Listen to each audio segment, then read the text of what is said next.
What the United States just did in the Strait of Hormuz is not subtle. It is not symbolic.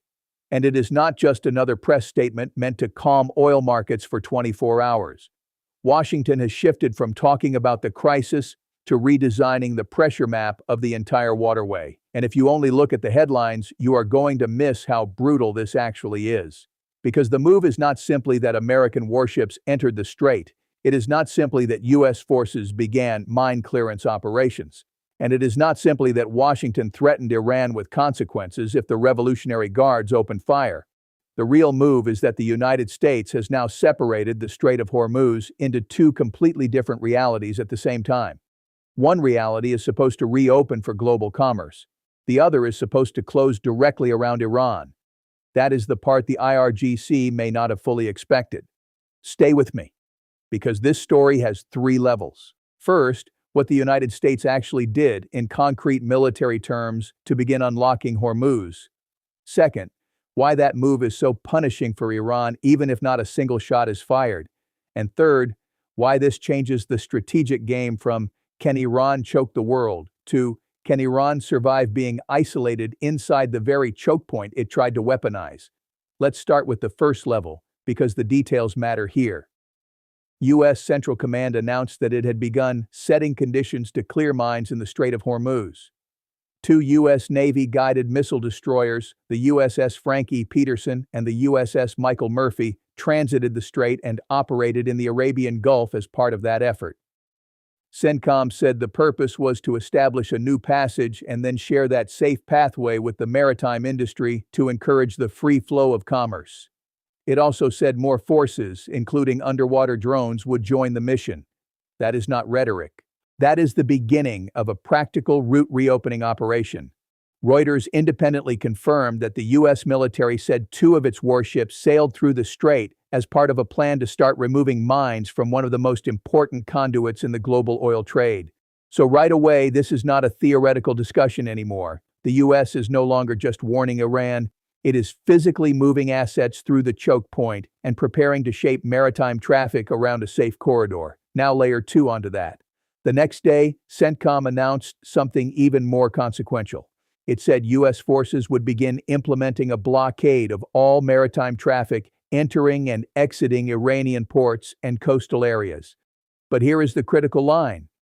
CENTCOM also said it would not impede freedom of navigation for vessels transiting the Strait of Hormuz to and from non-Iranian ports. That single distinction is the heart of the whole strategy. Washington is trying to do something Iran did not want it to do. Turn Hormuz from a weapon Tehran could use against everyone into a pressure chamber concentrated back onto Iran itself. And that is why I say this is brutal, because a lot of people hear the word blockade and assume it means the U.S. is shutting down Hormuz. But the American position, at least according to the official announcement, is the opposite. The declared goal is to keep passage open for ships going to and from non-Iranian destinations while trapping Iranian port traffic inside a tightening military and legal perimeter. In other words, Washington is trying to reopen the artery for the world while closing the valves around Iran. That matters because the Strait of Hormuz is not some obscure regional channel.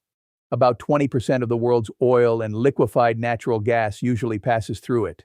In 2025, roughly 20 million barrels of oil and oil products moved through the strait per day, representing nearly $600 billion in annual energy trade.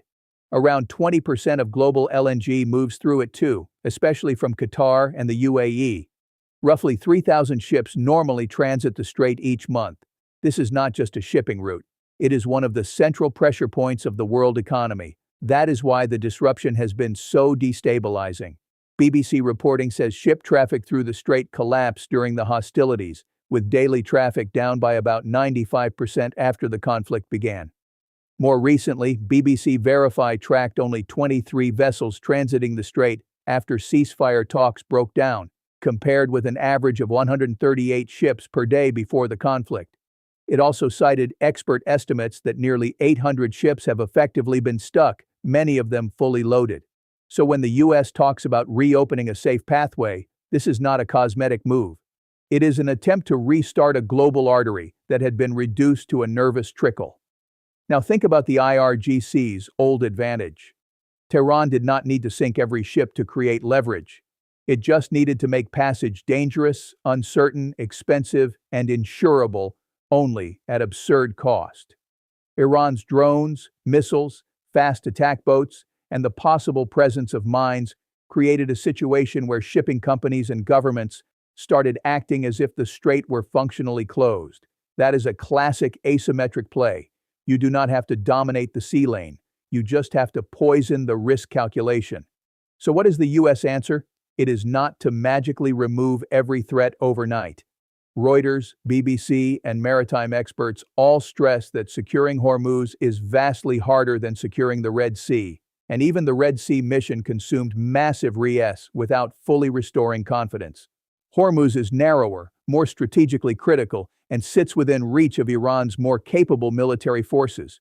Experts told Reuters that defending traffic there could require destroyers, aircraft, drones, helicopters, and mine-clearing assets for months. That is why the American move is so interesting. Washington is not pretending the entire danger can be erased immediately. It is trying to create a controlled corridor and a new political equation at the same time. And here is where the second level of the story becomes clear. The U.S. move is not only military, it is economic warfare by geometry. Iran had been exploiting the fact that the strait is so narrow that shipping lanes lie within the territorial waters of Iran and Oman at the tightest point. That geographic reality gave Tehran room to intimidate, reroute, delay, and reportedly even force some vessels into a de facto toll booth system. AP reported that Iran had already begun vetting vessels through a murky arrangement, with some ships reportedly paying the equivalent of millions of dollars for passage. AP also notes that such tolling collides directly with long-standing principles of free maritime navigation. Now imagine what happens if the United States succeeds, even partially, in flipping that model. Iran goes from gatekeeper to bottleneck. Instead of collecting leverage from everyone else's dependence on the strait, it starts facing a situation where ships to non-Iranian ports can move under U.S.-protected rules, while traffic connected to Iranian ports faces interception, diversion, or capture. That means the same waterway Iran used to squeeze the world becomes the waterway through which Iran itself gets squeezed. That is why this may have blindsided the IRGC strategically. Tehran's pressure campaign was built on ambiguity. It could threaten, hint at mines, reroute ships, signal selective permission, and keep everyone else frozen in hesitation. But once Washington says in effect, "We will clear a route for the world and militarily isolate Iranian port traffic," the ambiguity starts shrinking. The battlefield becomes less about generalized fear and more about whether Iran is willing to openly attack a U.S.-managed corridor.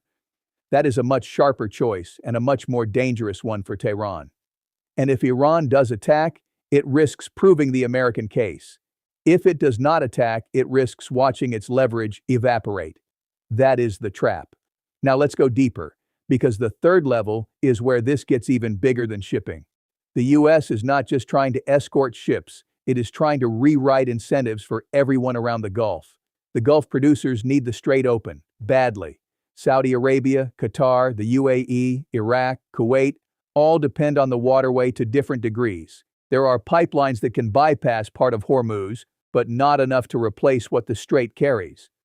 BBC reports that rerouting through alternatives would still leave an 8 to 10 million barrel per day gap. AP says Gulf producers have had to shut down major volumes of crude because the bypass infrastructure is nowhere near enough to solve the problem. So every extra week of disruption piles more pressure onto regional governments, shipping companies, insurers, and consuming nations in Asia. That is why the United States did not need a perfect military solution to make a brutal strategic move. It just needed a move that changes expectations. The moment Washington officially declares that non-Iranian shipping will be protected while Iranian port traffic will be blockaded, it sends a message to every Gulf state, every shipowner, every trader, and every insurer. There is now a side of this waterway the U.S. intends to normalize and a side it intends to criminalize. That is not only pressure on Iran, that is coalition building by logistics, and there is a reason Tehran should worry about that. Reuters reports that protecting Hormuz is already under discussion at the international level, with governments and experts openly debating forceful measures, the legal basis for action, and the practical requirements for military protection. Once the argument shifts from "should the world tolerate Iranian control" to "how quickly can the world restore transit passage without Iran?" Tehran's diplomatic room narrows. Now, does that mean the US has already solved the crisis? No, and this is where your script should sound smart, not just loud. There are serious constraints. BBC notes that legal experts have raised questions about whether a blockade is compatible with maritime law and whether such moves create further escalation risks. Maritime analysts have warned that even if US forces carve out a safe lane, shipowners may still hesitate until they are convinced the route is genuinely secure and insurable. Reuters reporting is blunt that the Red Sea experience showed how difficult it is to restore commercial confidence even after huge military expenditures. Hormuz is harder, Iran is stronger. The coastline is more advantageous to the attacker. The mine threat is harder to dismiss. But that is exactly why the US move stands out. It is not a promise of instant normalcy. It is a change in the structure of pressure. Washington is saying, Iran does not get to both terrorize the lane and keep its own maritime commerce untouched. If the strait is going to be a pressure point, then pressure will now move in both directions. And from the IRGC's perspective, that is ugly. Because the guards thrive in situations where they can harass, delay, signal danger, and keep the other side off balance at tolerable cost. What they do not want is a framework where every step they take invites more direct military clearance, more coalition legitimacy, more scrutiny of Iranian-linked vessels, and more economic isolation concentrated specifically on Iranian ports. There is another layer here people are missing. For weeks, the crisis in Hormuz looked like a story about whether Iran could make the world pay. But the American move reframes it into a test of whether Iran can absorb the consequences of overplaying its hand. If too many ships remain frozen, global anger rises, and the case for sustained intervention grows. If ships start moving again under US-backed rules, Iran's bargaining power weakens. If Tehran attacks that movement directly, it risks broader escalation on terms it may not control. And if it tolerates the new arrangement, then the most powerful symbol of its regional leverage starts being converted into evidence of its limits.